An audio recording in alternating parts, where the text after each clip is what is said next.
Hello everyone, my name is Dr. Dipti Gupta. I am an Ayurvedic doctor practicing at Kiana Ayurveda and founder of Kiana Ayurveda. Today we are discussing about sinusitis. What is sinusitis? According to Ayurveda, we can understand one thing that what is sinus first. Sinus हमारे जो school में या हमारे clavicular bone के ऊपर का जो हिस्सा होता है उसमें पाए जाने वाली कुछ कैविटीज़ होती हैं जो हमारे स्कल को लाइट बनाती हैं और प्रोटेक्ट करती हैं एलर्जेंस और इन्फेक्शन से,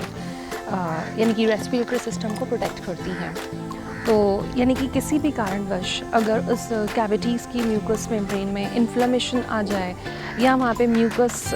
जमा हो जाए, ब्लॉकेज हो जाए उसमें, तो उसे साइनोसाइटिस कहा जाता है। और साइनोसाइटिस को आयुर्वेदा में प्रतिशय से भी आप कोरिलेट कर सकते हैं।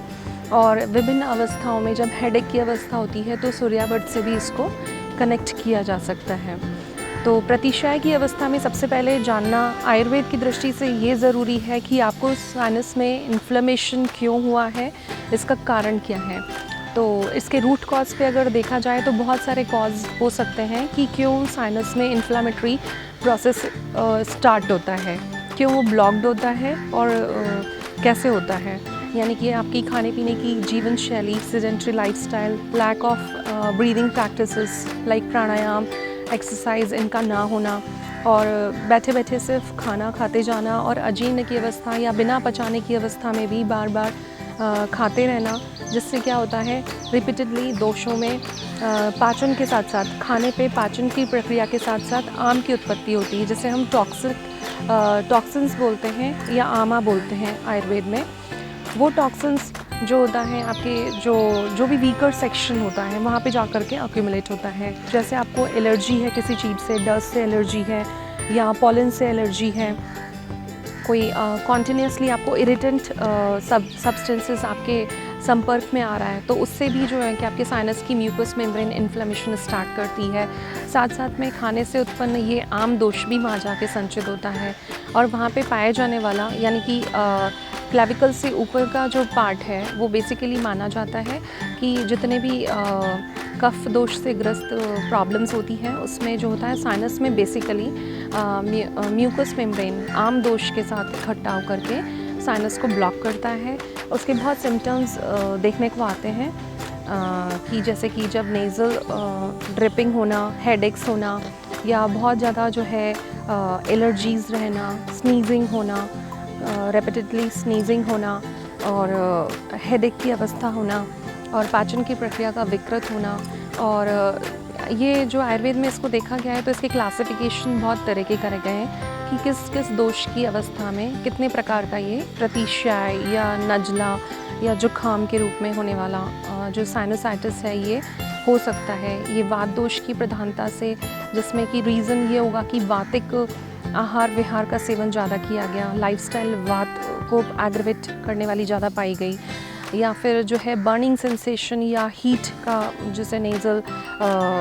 पैसेजेस में सिक्रीशन होना, वाटरी डिस्चार्ज होना, ये पित्त दोष के प्रभाव से ग्रसित साइनोसाइटिस में पाया जाता है, जिसमें हेडेक अलग टाइप का होता है, इसके टाइमिंग्स अलग होते हैं। कफ दोष से ग्रसित होगा तो यानी कि डेलिरियम या अवसाद की स्थिति, डिप्रेशन की स्थिति के साथ में क्लोज्ड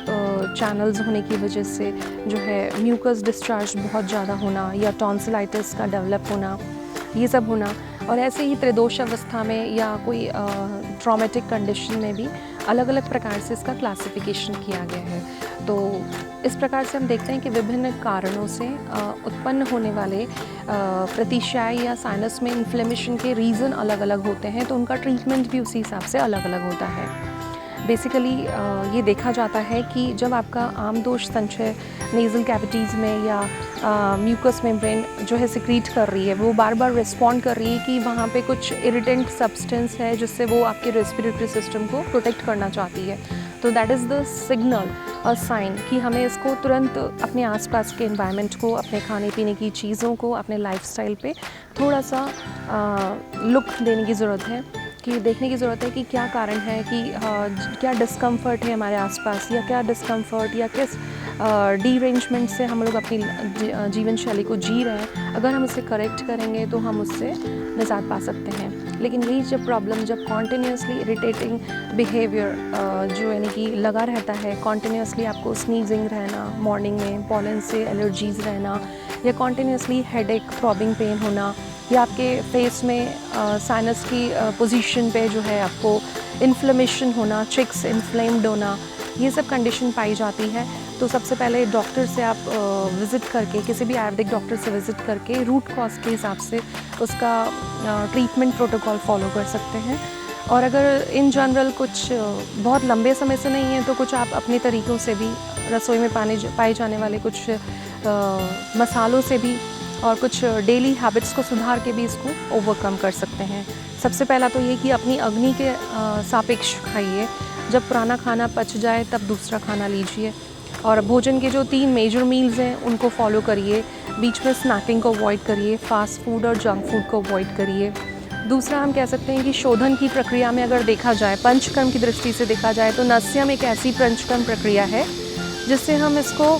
बहुत हद तक साइनस कैविटीज़ को क्लीन कर सकते हैं और पूरे स्रोतस या चैनल्स को पूरा फिर से वाइटल कंडीशन में ला सकते हैं। तो ये एक प्रक्रिया है, वो आप अपने नियरेस्ट पंचकर्मा सेंटर से किसी आयुर्वेदिक फिजिशियन की गाइडेंस में करा सकते हैं। उसके साथ साथ बहुत सारे घरेलू प्रोसीजर हैं, जैसे स्टीम लेना, यूकेलिप्टस ऑयल की स्टीम लेना, या फिर आपका जो है तुलसी, कार्डमम, जिंजर, हनी, ये बहुत सारे जो ऐसे स्पाइसेस, मसाले, इंग्रेडिएंट्स हैं जो हम अपनी डेली लाइफ में यूज़ करके, उनकी ड्रिंक्स पी करके अपने आप को थोड़ा सा यानी कि कफ दोष, वात और कफ दोष की प्रधानता ज़्यादातर पाई जाती है इसमें, तो उसको ओवरकम कर सकते हैं। नस्यम एक ऐसी प्रक्रिया है जो मैं सबको बोलूँगी, अगर कोई भी हेडेक की कंडीशन या नेज़ल ड्रिप की कंडीशन या आपको टॉन्सिलाइटिस की कंडीशन या एलर्जी की कंडीशन है, तो फर्स्ट ये ट्रीटमेंट तो आप ज़रूर कराइए। नस्यम प्रक्रिया ये आपको बहुत मेजर बेनिफिट देने वाली है। इसके साथ साथ सूत्रनेति, जलनेति और कुंजल की प्रक्रिया, ये भी एक प्रोसेस है जो आप रूटीन लाइफ में किसी डॉक्टर के गाइडेंस में करके अपनी मेंटेन कर सकते हैं लाइफस्टाइल में, इस प्रॉब्लम से निजात पा सकते हैं। और इसके साथ साथ डाइटरी पैटर्न्स को चेंज करने की ज़रूरत है कि जो चीज़ें आपके कफ दोष को बढ़ाए, ब्लॉकेजेस को बढ़ाए, जैसे कि डे स्लीपिंग हो गया आपका, या बहुत सारे तरीके के शेक्स हो गए, ठंडी चीज़ें हो गई जो कफ को बढ़ा सकती हैं, उसका यानी कि आप ध्यान रखिए। अपनी अग्नि के हिसाब से खाइए, कम भूख होने पर भी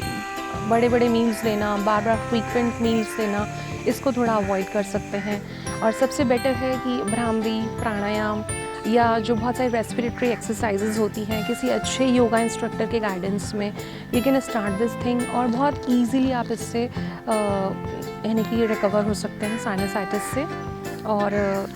कोई मेजर यानी कि प्रॉब्लम ना हो, कोई सर्जिकल इंटरवेंशन ना डेवलप हो, इसके लिए पहले ही इनिशियल फेज़ में ही इससे सचेत होना ज़रूरी है। आपके घर में भी बहुत अलग अलग तरीके, जैसे हमारे घर में पाए जाने वाले सभी लोगों की प्रकृति अपनी अलग अलग होती है, सबकी पाचन शक्ति अलग अलग होती है, तो हो सकता है किसी एक को अगर फ्रीक्वेंट एलर्जी या कुछ प्रॉब्लम या सिम्टम्स दिख रहे हैं तो वो डिफरेंट है सबसे, उसकी प्रकृति में कुछ ऐसा इनकॉर्पोरेट हो रहा है जो उसको नहीं आसपास हो रहा है, जो उसको नहीं होना चाहिए उसके साथ में, या उसके खाने पीने में परिवर्तन की ज़रूरत है। तो इसके लिए बेस्ट है we just suggest some nearest doctor, और इसको सबसे पहले रूट कॉज को जानिए, उसके हिसाब से प्रोटोकॉल फॉलो करिए, नस्यम प्रक्रिया को अपनाइए। बहुत सारी ऐसी औषधियाँ होती है, त्रिकटु है, और घर में पाए जाने वाली हर्ब्स हैं, तुलसी है, सौंठ है, आपका जो है हनी है,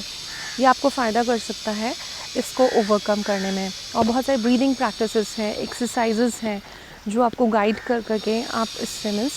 फ्री हो सकते हैं साइनसाइटिस से। Thank you.